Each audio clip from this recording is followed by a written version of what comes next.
मसीह की जय दोस्तों। आज की वीडियो में आप सबका स्वागत है। आज हम सीखेंगे यीशु मसीह का पहाड़ी उपदेश को किस रीति से प्रभु यीशु मसीह ने अपने चेलों के सामने उन्हें सुसमाचार सुनाता है। तो आइए वीडियो को देखने से पहले आइए हम शुरू करते हैं। धन्यवाद पिता परमेश्वर, हम आपके वचन को सीखने के लिए प्रभु हमें अगुवाई कर। आपके वचन से हम शुभ शिक्षा के प्रभु आपकी महिमा आपकी स्तुति हो राजा। प्रभु पहाड़ी उपदेश को हम समझने के लिए आपकी आत्मा से हमें सहायता कर। प्रार्थना मांगते जीवित उद्धारकर्ता यीशु प्रभु के नाम से, आमीन। दोस्तों, यीशु मसीह के पहाड़ी उपदेश आप सब जानते होंगे, लेकिन आज हम उस वचन के अनुसार हम कुछ बातों को सीखेंगे, जैसे कि यीशु मसीह हम सब के जीवन के बारे में ही बताएंगे। तो यहाँ पे मत्ती लिखित सुसमाचार उसका 5 अध्याय 1 से लेकर 12वां वचन तक अगर पढ़ेंगे, वहाँ पे प्रभु यीशु मसीह एक धन्य के रूप में, या धन्य वचन भी आप बोल सकते हैं, धन्य वचन के रूप में सबको बताता है। तो आइए हम पढ़ते हैं और उस वचन को मनन करते हैं। वो इस भीड़ को देखकर पहाड़ पर चढ़ गया और जब बैठ गया तो उसके चेले उसके पास आए और वो अपना मुंह खोलकर उन्हें यह उपदेश देने लगा। कौन सा उपदेश यीशु मसीह देने लगा? यहाँ पे यीशु कहता है, धन्य है वे जो मन के दीन है, क्योंकि स्वर्ग का राज उन्हीं का है। यहाँ पे धन्य कहता है, स्वर्ग का राज उन्हीं का है। धन्य है वे जो मन की दीन है, मन में जो दीन है, नम्र है, मन में जो दयालु है, किंतु जो नम्र है वो धन्य व्यक्ति है, क्योंकि स्वर्ग का राज उन्हीं का है। उसके अगले वचन में कहता है 4 पद में, धन्य वे जो शोक करते हैं, क्योंकि वे शांति पाएंगे। धन्य है वे जो शोक करते हैं। किस लिए? क्या इस संसार के लिए शोक करते हैं? नहीं, जो अपने जीवन के लिए, अपने आत्माओं के लिए उस रोते रहता है, प्रभु मुझे एक शांति जीवन दे, एक पवित्र आत्मा जीवन दे, मुझे आत्मिक जीवन से जीना चाहिए। इस प्रकार से प्रभु से प्रार्थना करता है और वो शोक करता है, रोता है एक टूटे हुए मन के साथ। वो धन्य है जो शोक करते हैं, क्योंकि वे शांति पाएंगे। वो लोग शांति पाएंगे जो प्रभु के लिए, प्रभु यीशु मसीह के लिए अपने जीवन में शोक करते हैं। एक टूटापन के साथ प्रभु से प्रार्थना करते हैं। आत्मिक जीवन के लिए जो शोक करते हैं, उन्हें शांति पाएंगे। धन्य है जो नम्र है, क्योंकि वे पृथ्वी के अधिकारी होंगे। मैं आपको बताना चाहता हूँ, पृथ्वी में अधिकार होने के लिए हमारे जीवन में एक नम्रता होना चाहिए, क्योंकि परमेश्वर के वचन में लिखा हुआ कि धन्य है वे जो नम्र है, क्योंकि पृथ्वी के अधिकारी होंगे।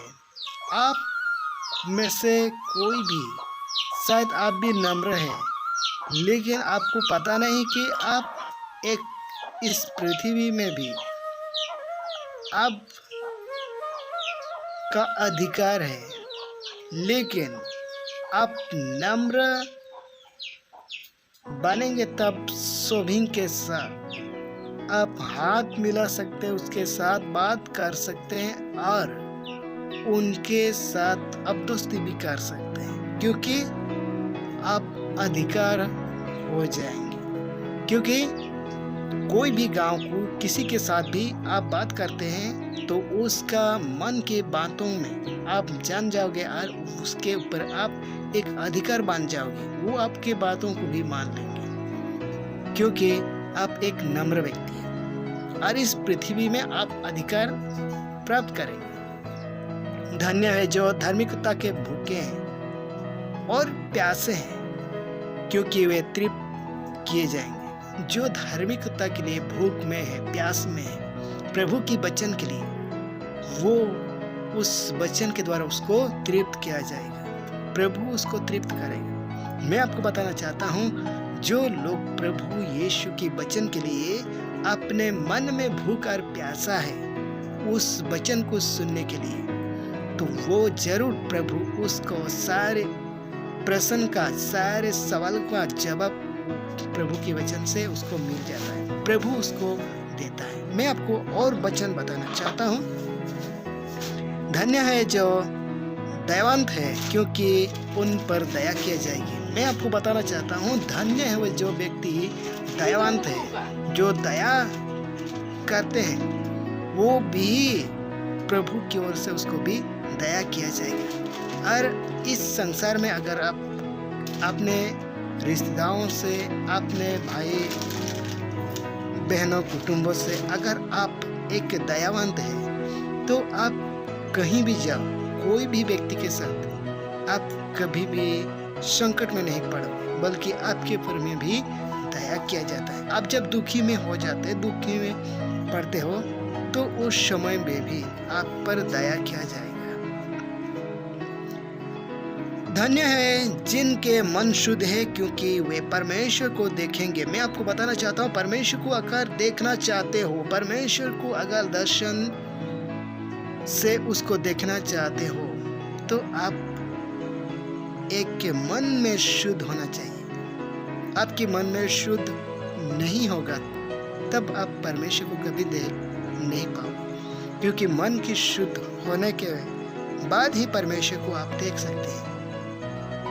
यहाँ पे परमेश्वर के वचन में सब लिखा हुआ है कि धन्य है जिनके मन शुद्ध है क्योंकि परमेश्वर को देखेंगे, वे परमेश्वर को देखेंगे। मैं आपको बताना चाहता हूँ, जो लोग अपने मन में शुद्ध को बनाए रखता है, किसी के साथ बुराई ना करे, किसी का बुराई को चर्चा ना करे, किसी के बारे में बुरी बात अपने मन में ना सोचे, उसके जीवन में एक मन शुद्ध मन के जीवन हो जाता है। और वो शुद्ध मन से परमेश्वर को पुकारते हैं तो उसको दर्शन दिखाता है, और वो परमेश्वर को देख भी लेंगे, क्योंकि मन के शुद्ध में ही परमेश्वर हमारे सामने उपस्थित हुआ या उपस्थित खड़े हुए जैसे आप दिखाए।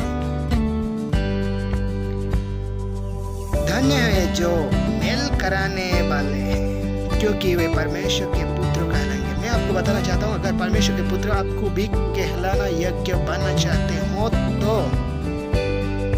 आप मेल मिलाप करने के लिए सीखो।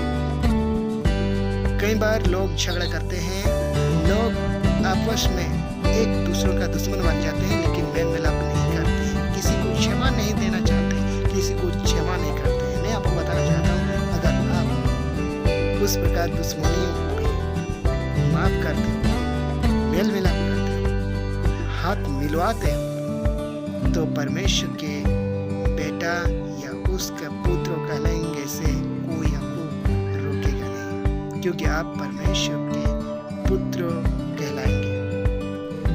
इसलिए तो प्रभु यीशु मसीह में जब हम पापी में थे, पाप में पड़े थे, इस संसार पूरे पाप में था, तभी प्रभु यीशु मसीह इस धरती में, इस जगत में आया, ताकि हम और फिर से उस परमेश्वर के साथ जो हमारे संबंध टूटे हुए हैं, दूर हुए, फिर से हमें मेल मिलाप कर सके और हमें फिर से परमेश्वर के साथ हमें जोड़ सके। इसलिए तो परमेश्वर अपने पुत्रों को इस संसार में भेजा, ताकि हम सब परमेश्वर के साथ फिर से मिल जाए, फिर से हम दोबारा उसके साथ एक मेल मिलाप या उसके साथ मिल जाए। इसलिए यहाँ भी कहा है, वचन में भी कहा है कि धन्य हुए व्यक्ति जो मेल कराने वाले हैं, क्योंकि वे परमेश्वर के पुत्र कहलाएंगे। धन्य है जो धार्मिकता के कारण सताए जाते हैं, क्योंकि स्वर्ग का राज उन्हीं का है। मैं आपको बताना चाहता हूँ, आप प्रभु को जानने के बाद, प्रभु पर विश्वास करने के बाद, अगर आपको कोई सता रहा है, दुख दे रहा है, तो आप ये मत सोचो कि मैं बिगड़ गया हूँ, मैं बर्बाद हो गया हूँ, मैं बेकार हो गया हूँ। लेकिन परमेश्वर के वचन कहता है कि धन्य है जो धार्मिकता के लिए या धार्मिकता के कारण सताए जाते हैं, क्योंकि स्वर्ग का राज उन्हीं का है। स्वर्ग का राज आप ही का है। जब आप परमेश्वर के लिए दुख उठाते हैं, तकलीफ उठाते हैं, सताए जाते हैं, तो परमेश्वर के राज आपके लिए। आप मत सोचो कि मेरे लिए कुछ भी नहीं है, सब बिगड़ गया है, लेकिन नहीं, परमेश्वर आपको छोड़ा नहीं। परमेश्वर अपने राज आपको देने के लिए तैयार है, और आप उस राज को प्राप्त करने के लिए एक यज्ञ है। उसके बाद परमेश्वर के वचन 11वां वचन में लिखा है, धन्य हो तुम जब मनुष्य मेरे कारण तुम्हारी निंदा करे और सताए और झूठ बोल बोल कर तुम्हारे विरुद्ध में सब प्रकार की बुरी बातें कहे, तब आनंदित और मगन होना, क्योंकि तुम्हारे लिए स्वर्ग में बड़ा फल है। इसलिए कि उन्होंने उन भविष्यद्वक्ताओं को जो तुमसे पहले थे इस रीति से सताया था। मैं आपको बताना चाहता हूँ, अगर हम जब मनुष्य मेरे कारण तुम्हारे निंदा करे, परमेश्वर के कारण, प्रभु यीशु मसीह के कारण, अगर मनुष्य हमारे निंदा करे और हमें सताए और झूठ बोल बोल कर हमारे विरुद्ध में सब प्रकार की बुरी बातें कहे, तो हमें दुखी नहीं होना चाहिए, हमें आनंद होना चाहिए, हमें खुशी होना चाहिए। खुशी से हमें उछलना होना चाहिए, हमें गीत गाना चाहिए। कोई भी कुछ ना क्यों कुछ भी बोले, लेकिन हमें एक आनंदित जीवन होना चाहिए। हमारे जीवन में एक आनंद भरपूर होना चाहिए। और परमेश्वर के वचन में लिखा हुआ, क्योंकि तुम्हारे लिए स्वर्ग में बड़ा फल है। हमें इसलिए आनंद होना चाहिए कि हमारे जो स्वर्ग में बड़ा फल है, ये जीवन का मुकुट है, वो हमारे लिए रखा गया है, प्रभु यीशु ने रखा है। मेरे प्रियो, आप अगर इस वचन को सुन रहे हैं तो आप ध्यान से इस वचन को मनन कीजिए, क्योंकि अगर हम प्रभु यीशु के लिए, परमेश्वर के लिए झूठ बोल करके लोग हमें सताएं और हमें सब प्रकार की बुरे बातें कहें, तो हमें सहन करना है, हमें सह लेना है, क्योंकि हमारे लिए स्वर्ग में बड़ा फल रखा हुआ है। इसलिए कि उन्होंने जो उन भविष्यद्वक्ताओं को जो तुमसे पहले थे इस रीति से सताया था।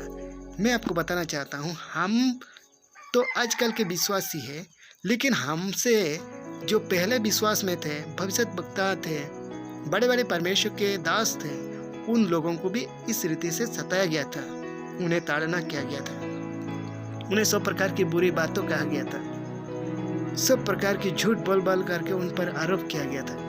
लेकिन क्या उन सब प्रभु को छोड़ दिया? नहीं, कभी नहीं।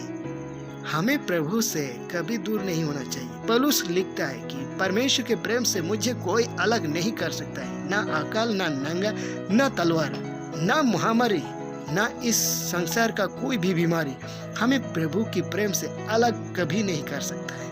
इसलिए मेरे प्रियो, आप भी प्रभु पर विश्वास इतना मजबूत कीजिए कि आप ये सोचो कि स्वर्ग में परमेश्वर की ओर से आपके लिए बड़ा फल रखा गया है। जिस दिन इस दुनिया को छोड़ के चले जाओगे, परमेश्वर के सिंहासन में आप खड़े होके आपका जब न्याय हो जाएगा, उसके बाद जीवन का मुकुट तुम्हें दिया जाएगा, और आप जीवन का मुकुट पा करके उस प्रतिफल को पाके परमेश्वर कहेगा, धन्य है